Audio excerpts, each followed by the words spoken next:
Bonjour à tous et bienvenue sur le plateau des Silmo en plein cœur du Silmo Paris 2023 pour vous parler des Silmo d'or. Et là, on va s'intéresser à un magnifique produit qui s'appelle Ouvrage. Et ce Silmo d'or a été décerné à Lafon et à monsieur Satoshi Sekimoto. Bonjour. Bonjour. Et bienvenue. Et à côté de vous, Thomas Lafon, directeur artistique de Lafon. Alors, on va faire connaissance avec vous, Satoshi, mais juste avant, on va essayer d'en savoir un petit peu plus et redonner quelques précisions sur Lafon, la maison Lafon qui fête ses 100 ans aujourd'hui. Est-ce que vous pourriez nous en dire un petit peu plus ? Bah oui, cette année, c'est 100 ans de Lafon. C'est 100 ans de Lafon en plus au Silmo, qui est un salon, qui est notre salon, puisque le salon à Paris. Avec Mathieu, nous sommes la 4e génération. Et puis, on est très heureux, justement, de continuer à pouvoir créer et proposer de nouveaux modèles. Alors, 100 ans, ça a commencé donc il y a 100 ans. Hein. Et donc, avec votre arrière-grand-père, qui était opticien, c'est ça ? Oui, ça commence dans une boutique rue Vignon, qui est toujours là, qui est toujours notre quartier général. Il est opticien, acousticien. L'histoire continue avec notre grand-père. Et courant fin des années 60, nos parents se rencontrent. Et toute l'effervescence qu'il y a à ce moment-là avec la couleur, avec mai 68, c'est une espèce de révolution. Ça leur donne envie de créer des lunettes en couleur. Et donc Lafon commence à ce moment-là, petit rue Vignon. Et puis va continuer à grossir pour arriver aujourd'hui, 100 ans, donc 100 ans après le début des Lafon dans la lunette, avec ce Silmo d'or. Oui, c'est une grande histoire effectivement avec les Silmo, parce que votre papa était président du Silmo pendant des années. Oui, tout à fait. On est très liés. La lunette, chez nous, c'est un atavisme familial. La lunette, on le porte depuis toujours. Et donc, notre père a travaillé longtemps pour les Silmo. Et donc, alors, on restait en retrait à ce moment-là. Et donc, c'est vrai qu'aujourd'hui, qu'il n'est plus là, on s'est à nouveau... alors là, de manière magique, on obtient ce Silmo d'or. Silmo d'or spécial jury, on va en parler dans un instant. Je reviens juste sur le salon du Silmo. Vous veniez ici quand vous étiez petit ? Quand vos parents vous savez, nous, on est venaient visiter Alors, c'est même pas qu'ils venaient visiter. Ils venaient en tant qu'exposants, oui. Nous, on est des enfants de la balle. Donc, nous, le bureau, les salons, c'est toujours, ça a toujours été. Le 185 rue de Bercy aussi ? Alors, peut-être pas à ce moment-là, mais c'est vrai qu'ensuite, exposer ici, c'était toujours avoir une dimension qui est une dimension magique, parce que c'est un peu... c'est comme du cinéma, c'est-à-dire que vous devez monter ce décor, vous devez vous présenter, on va présenter, c'est la nouvelle collection, et ça a toujours ce côté magique. Et c'est vrai que c'était l'émulation, puisque c'est le moment où on doit être super fort, proposer plus de créativité.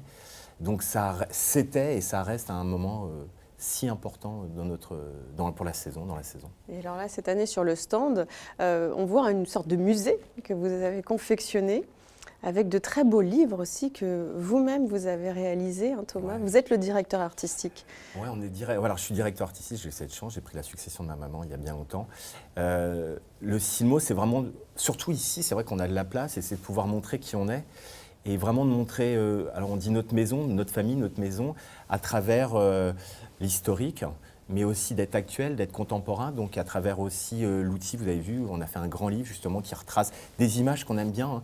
C'est pas rétrospectif, c'est juste différents points de vue. Et puis aussi on présente la création, donc il y a toute une illustration du studio, et puis plein de nouveaux modèles aussi avec des idées. C'est toujours d'avoir des idées. Oui, bien sûr, c'est important. Et puis cette année, donc Ouvrage, cette monture qu'on peut voir juste ici, vous avez créé une collaboration donc, avec Satoshi Sekimoto. Sekimoto, pardon. Et donc une collaboration, vous êtes MOF, meilleur ouvrier de France, brodeur, haute couture. Comment est venue cette rencontre avec Lafon ? Silmo 2022. Et j'ai fait des collaborations avec MOF de lunetier. À ce moment-là, en fait, j'ai brodé sur le tissu. Après, on a fait en fait, avec le plaque d'acétate. En fait, on a plaqué. Du coup, en fait, la broderie, c'est complètement en fait, dans l'acétate. Mais après, j'ai fait quand j'étais à la stand. Et Thomas, Sur le stand ici, Ouais, il y a un an, D'accord. ouais, il y a l'an un an dernier, ici, ouais. il y a en un tant que an. stagiaire, donc vous avez découvert les lunettes. Alors, oui. en fait, c'était, pardon, je vous coupe, mais ils étaient vraiment dans des échanges de collaboration entre se dire, justement, Les savoir-faire le savoir-faire de différents. Satoshi, qui est MOF, meilleur ouvrier de France en broderie, et avec un MOF lunetier. Et c'était de voir comment ça fonctionne. Mais il manquait le côté un peu créatif. Voilà. Et après, à ce moment-là, que c'est Thomas, il est passé. Donc, il a regardé, il a dit que c'est bien, mais par contre, quand même, c'est dommage que la broderie, en fait, il y a des volumes, ça fait de brillance, tout ça. À cause de l'acétate, qu'en fait, complètement, en fait, toutes les brillances, tous les volumes disparaissent. Et du coup, on a rencontré, on aimerait bien échanger, collaborer, et voilà. Et avant cela, les lunettes, finalement, ce n'était pas quelque chose qui vous attirait plus particulièrement. Vous, c'était la broderie sur, Voilà, donc, sur de la haute couture. Je ne connaissais pas du tout dans ce milieu-là. Comme j'ai rencontré le MOF lunetier, et à ce moment-là, qu'en fait, j'ai participé au salon Silmo 2022. Mais après, j'ai rencontré Thomas. Après, Thomas, je lui ai montré en fait, mes échantillons.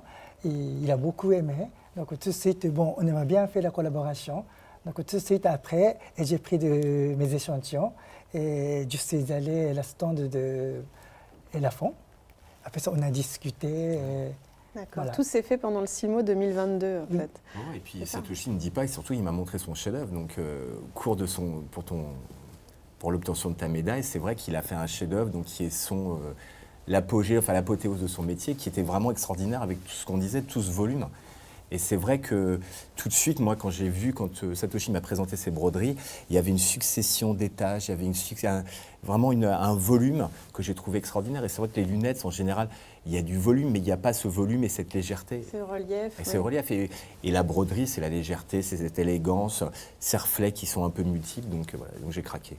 Vous avez été lauréat MOF il y a combien de temps 2015. 2015. Oui. D'accord. Et c'est Emmanuel Macron qui vous a remis votre médaille? Non, François Hollande. François Hollande, Oui. président de la République, qui vous remet.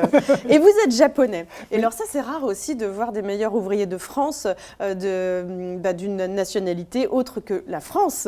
Il paraît que vous êtes 3 seulement à être meilleur ouvrier de France, japonais. Donc c'est c'est quand même exceptionnel. Donc c'est une histoire de rencontre. Et donc cette année, vous avez obtenu le prix du jury délivré par Nicolas Fafiotte, qui est un créateur mode haute couture. C'est assez incroyable. Est-ce qu'on pourrait le regarder d'un peu plus près, ce modèle? Il s'appelle Ouvrage. Ah, donc cette lunette s'appelle Ouvrage. Et on a utilisé on l'a plaqué sur du métal. On a utilisé un châssis en métal, une lunette en métal pour que Satoshi puisse broder la lunette. L'acétate, c'était un peu difficile parce qu'on avait, comme c'est très en volume, on perdait un peu la précision et la netteté des broderies. Donc on a choisi le métal et donc cet environnement qui est noir et or qui reprend les codes du luxe. Et donc toute cette superposition des tubes, des sequins, des coupelles qui permettent de créer ce volume, vraiment comme si on avait des fleurs. Alors je dirais pas plate-bande parce que c'est pas très élégant, mais il y a vraiment ce côté fleuri, différent, fouillé, qui est assez magique. Vous êtes totalement sous le charme de cette paire de lunettes. On sent. Je suis assez fier. Oui, hein. Ouais, je suis assez fier. Je suis assez fier parce que c'est de se dire qu'une lunette, c'est toujours 2 verres, un nez, des branches, mais qu'on peut toujours apporter de la créativité sur une lunette. Et même si nous, on a 100 ans, on est vieux, on existe depuis longtemps, et malgré tout, on fait des rencontres. De la nouveauté. Et ces rencontres, créent quelque chose de nouveau et de différent. Alors, ce qui est incroyable dans ce prix, quand même, c'est que vous avez proposé Ouvrage au Silmo d'Or 2023, mais n'a pas fait partie des produits qui ont été sélectionnés pour être finalistes. Oui, tout à fait. Ouais. Et malgré tout, il y a le jury, Nicolas Fafiotte, qui, lui, a dit « Moi, je vais décerner mon prix du jury à ce modèle parce que je l'adore ». Un peu comme ça que ça s'est passé. Tout à fait, hein. Ouais. On n'a rien à dire, quoi. Juste d'apprécier, d'être un peu... on était très impressionnés avec Mathieu et avec Satoshi. Pour nous, c'était c'est assez fort. C'est fort. Alors nous, juste après les Silmodor, quelques minutes après la remise des prix, nous avons rencontré Nicolas Fafiotte et on lui a demandé, on lui a posé quelques questions sur Ouvrage. On regarde.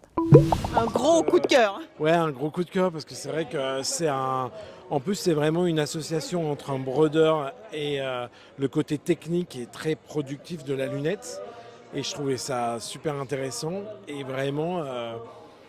moi, j'imagine avoir la même paire en blanc pour mes mariés. Alors, je suis toujours avec Satoshi Sekimoto et Thomas Lafont, donc pour parler de ce prix du jury, prix Silmodor du jury délivré par Nicolas Fafiotte, qui vient de dire finalement que Ouvrage l'inspire beaucoup pour ses créations, notamment pour ses robes de mariée. Donc, visiblement, il va y avoir une collaboration avec Nicolas Fafiotte.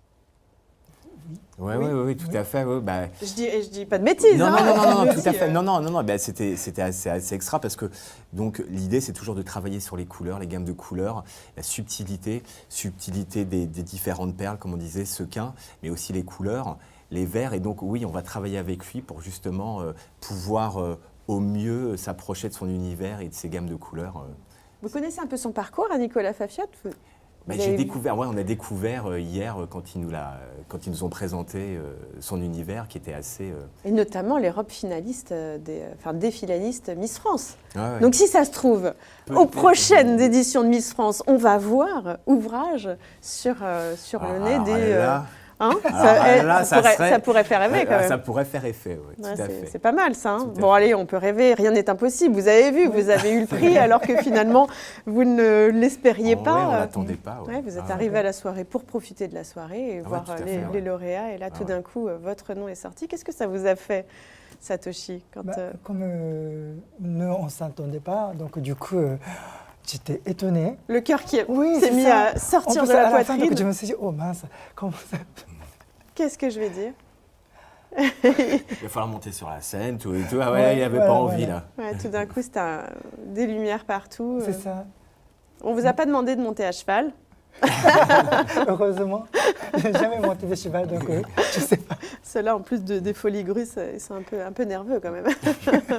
Donc voilà, c'était magique. Ouais, c'était magique. Et puis pour nous, avec Mathieu, c'était important parce qu'on est une entreprise familiale, c'est un héritage. Et c'est vrai que c'est un peu la reconnaissance de quelque chose qu'on a. On est dans la continuité dans cette histoire. Et ouais, c'est une conclusion, c'est une étape dans le travail qu'on a. C'est que maintenant, il y a Mathieu et Thomas. Ouais, et puis c'est vraiment vos noms maintenant qui sont ancrés. Quand on parle d'étape, c'est sûr qu'évidemment, on n'oublie pas vos parents, mais c'est que ça y est, c'est l'étape suivante, c'est la génération, la génération qui suit, ça y est. Ouais. Non, mais c'est voilà. Donc on fait partie. Il y a quelque chose de touchant. Ah je suis très ému. Vous allez me faire pleurer ou non, mais j'étais très ému, très ému. Et oui, je vous dis vraiment, continuer à poser des jalons dans le monde de la lunette, d'exister. C'est vrai qu'il y a toujours des nouveautés. C'est ce qui est assez bluffant, c'est que en tant que créa, on voit des nouveautés, on voit des nouvelles idées, des nouvelles lunettes. Et c'est vrai qu'on est heureux de pouvoir continuer à être challengé, à être poussé par ces gens qui nous disent bougez-vous, faut pas rester il faut continuer à s'accrocher. Donc on s'accroche. Merci Satoshi. Lunettes qui sont commercialisées néanmoins, qu'on peut commander. Bien sûr. C'est du sur-mesure. Ouais. C'est vraiment, on commande la couleur qu'on veut, exactement. Ouais, alors, on commande et surtout c'est Satoshi qui les réalise toutes une à une. Donc c'est ça qui est assez... Enfin, c'est bijou par bijou, c'est vraiment sequin par sequin. Faut vous voir travailler, c'est impressionnant. C'est vraiment, meilleur ouvrier de France, brodeur haute couture. C'est pas donné à tout le monde. Ah non, c'est magique parce que ça nous permet de toucher à la haute couture. Satoshi travaille en haute couture également et c'était vrai de conjuguer ces métiers. Enfin, moi, je suis assez honoré, je veux dire. Je n'ai pas de médaille, mais... Bon, merci à tous les deux. Merci Satoshi. Merci Mathieu. Non, Thomas, dans la famille Lafont, je demande Thomas qui est avec moi. Donc, merci à tous les deux. Et on se retrouve très bientôt pour parler encore d'autres prix Silmodor.